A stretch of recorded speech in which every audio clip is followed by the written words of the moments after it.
దాని అర్థం ఏంటి? మనం వేరే కాపురం పెట్టడం నీకిష్టమనే కదా? మనం ఉండబోయే ఇల్లని, మనిద్దరమే ఉండబోయే ఇల్లని నేను అనుకోలేదండి. మన రెండు కుటుంబాలు కలిసి ఉండే ఇల్లనే అనుకున్నాను.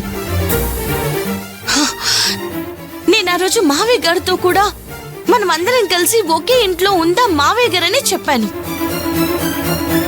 ఫోన్లో మీరు దాన్ని ఒప్పుకున్నారని నేను అనుకున్నాను.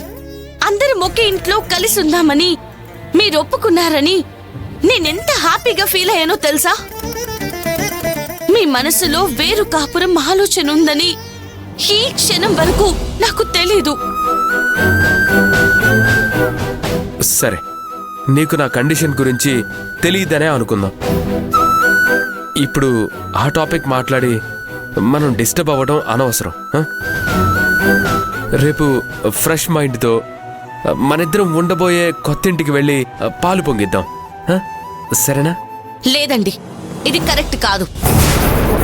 మనిద్దరమే వేరు కాపురం ఉండడానికి నేను ఒప్పుకోను. హే, అది కాదక్షయ, నేను చెప్పేది. ఆ టాపిక్ వదిలేసి వేరే ఏదైనా మాట్లాడండి. ఆ టాపిక్ తప్ప ఇప్పుడు మాట్లాడడానికి ఏమీ లేదు.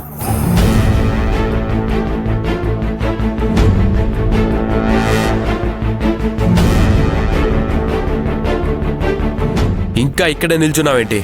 వెళ్ళి మా నాన్నని రమ్మని చెప్పు. ఇప్పుడు మావయ్య గారితో ఏం మాట్లాడతారు? అది నీకు అనవసరం. వెళ్ళి చెప్తావా లేదా?